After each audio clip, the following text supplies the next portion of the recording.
ಆತ್ಮೀಯ ಸ್ನೇಹಿತರೆ, ತಮಗೆಲ್ಲ ಅಥರ್ವ ಯೂಟ್ಯೂಬ್ ಚಾನಲ್ಗೆ ಸ್ವಾಗತ. ಸ್ನೇಹಿತರೆ, ಯಾರೆಲ್ಲ ಮೊದಲ ಬಾರಿಗೆ ನಮ್ಮ ಯೂಟ್ಯೂಬ್ ಚಾನಲ್ಗೆ ಭೇಟಿ ನೀಡ್ತಾ ಇದ್ದೀರಿ, ಸಬ್ಸ್ಕ್ರೈಬ್ ಮಾಡ್ಕೊಳ್ಳೋದನ್ನು ಮರಿಬೇಡಿ ಸ್ನೇಹಿತರೆ.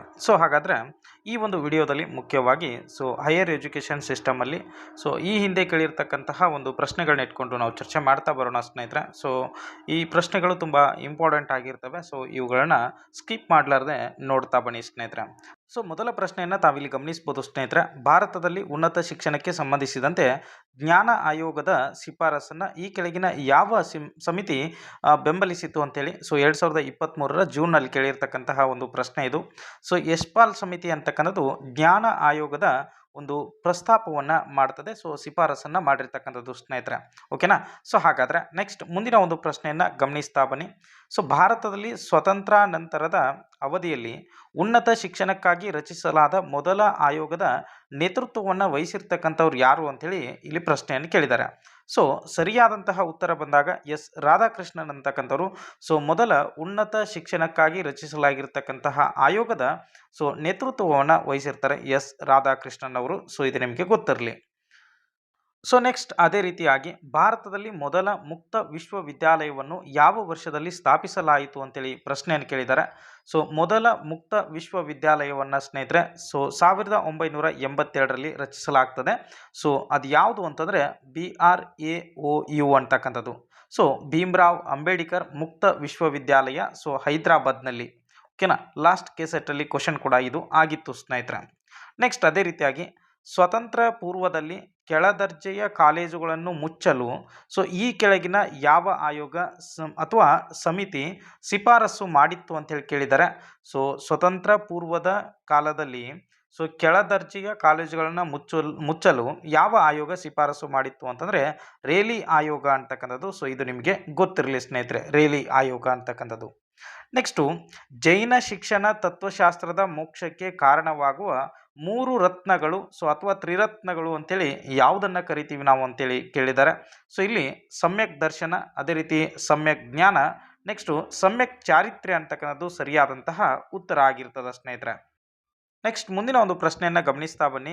ಮೊದಲ ಪತ್ರಿಕಾ ಆಯೋಗದ ಅಧ್ಯಕ್ಷರು ಯಾರು ಅಂತೇಳಿ ಕೇಳಿದ್ದಾರೆ. GS ರಾಜ್ಯಾಧ್ಯಕ್ಷ ಅಂತಕ್ಕಂಥವ್ರು ಇವರು ಮೊದಲ ಪತ್ರಿಕಾ ಆಯೋಗದ ಅಧ್ಯಕ್ಷರಾಗಿರ್ತಾರೆ. ಎರಡನೇ ಪತ್ರಿಕಾ ಆಯೋಗದ ಅಧ್ಯಕ್ಷರು PK ಗೋಸ್ವಾಮಿ ಅಂತಕ್ಕಂಥದ್ದು ತಮಗೆ ಗೊತ್ತಿರಲಿ ಸ್ನೇಹಿತರೆ. ನೆಕ್ಸ್ಟ್ ಮುಂದಿನ ಒಂದು ಪ್ರಶ್ನೆಯನ್ನು ಗಮನಿಸ್ತಾ ಬನ್ನಿ ಸ್ನೇಹಿತರೆ. ಉನ್ನತ ಶಿಕ್ಷಣದಲ್ಲಿ ಡಿಜಿಟಲ್ ಕಲಿಕೆಯ ಸವಾಲುಗಳನ್ನು ಪರಿಹರಿಸುವ ಗುರಿಯನ್ನು UGCಯ ಯಾವ ಉಪಕ್ರಮ ಹೊಂದಿದೆ ಅಂತೇಳಿ ಪ್ರಶ್ನೆಯನ್ನು ಕೇಳಿದ್ದಾರೆ. ಯಾವುದು ಅಂತೇಳಿ ನಾವಿಲ್ಲಿ ನೋಡ್ತಾ ಬಂದಾಗ ಭಾರತದ ರಾಷ್ಟ್ರೀಯ ಡಿಜಿಟಲ್ ಗ್ರಂಥಾಲಯ ಅಂತಕ್ಕಂಥದ್ದು, ನ್ಯಾಷನಲ್ ಡಿಜಿಟಲ್ ಲೈಬ್ರರಿ ಅಂತಕ್ಕಂಥದ್ದು ಈ ಒಂದು ಉಪಕ್ರಮವನ್ನು ಹೊಂದಿರತಕ್ಕಂಥದ್ದು ಸ್ನೇಹಿತರೆ. ನೆಕ್ಸ್ಟು ಮೇ 2025 ಹೊತ್ತಿಗೆ ವಿಶ್ವವಿದ್ಯಾಲಯದ ಧನ ಸಹಾಯ ಆಯೋಗ ಅಂತಕ್ಕಂಥದ್ದು ಏನು ಬರ್ತದಲ್ಲ, UGCಯ ಪ್ರಸ್ತುತ ಹಂಗಾಮಿ ಅಧ್ಯಕ್ಷರು ಯಾರು ಅಂತೇಳಿ ಪ್ರಶ್ನೆಯನ್ನು ಕೇಳಿದ್ದಾರೆ. ಡಾಕ್ಟರ್ ವಿನೀತ್ ಜೋಶಿ ಅಂತಕ್ಕಂಥವ್ರು ಪ್ರಸ್ತುತ ವಿಶ್ವವಿದ್ಯಾಲಯದ ಧನ ಸಹಾಯ ಆಯೋಗದ ಅಧ್ಯಕ್ಷರು ಆಗಿರ್ತಾರೆ. ನೆಕ್ಸ್ಟ್ ಅದೇ ರೀತಿಯಾಗಿ ಕೃತಿ ಚೌರ್ಯ ತಡೆಗಟ್ಟುವಿಕೆಗಾಗಿ 2018ರ UGC ನಿಯಮಗಳ ಪ್ರಕಾರ ಈ ಕೆಳಗಿನ ಯಾವ ಹೋಲಿಕೆಗಳು ಹಂತ 3ರ ಕೃತಿ ಚೌರ್ಯವನ್ನು ರೂಪಿಸುತ್ತವೆ ಅಂತ ಕೇಳಿದ್ದಾರೆ. ಹಂತ 1, ಹಂತ 2, ಹಂತ 3 ಅಂತೇಳಿದೆ. ಅದರಲ್ಲಿ 3ನೇ ಹಂತದಲ್ಲಿ ಯಾವ ಒಂದು ಪ್ರತಿಶತ ಅಂತಕ್ಕನ್ನೋದು ಕಂಡು ಬರ್ತದೆ ಅಂತ ಕೇಳಿದ್ದಾರೆ. ಇಲ್ಲಿ 63 ಮತ್ತು 71% ಅಂತಕ್ಕನ್ನೋದು ಹಂತ 3ರಲ್ಲಿ ಕಂಡು ಬರ್ತದೆ.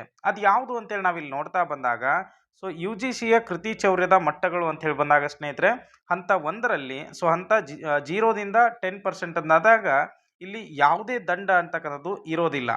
ನೆಕ್ಸ್ಟು ಹಂತ 1ರಲ್ಲಿ 10ರಿಂದ 40% ನಡುವಿನ ಹೋಲಿಕೆ, 10ರಿಂದ 40% ಏನಾದರೂ ಹೋಲಿಕೆ ಕಂಡು ಬಂದರೆ ಕೃತಿ ಚೌರ್ಯದಲ್ಲಿ ಸಣ್ಣ ಪರಿಷ್ಕರಣೆ ಅಂತಕ್ಕಂಥದ್ದು ನಡೀತದೆ.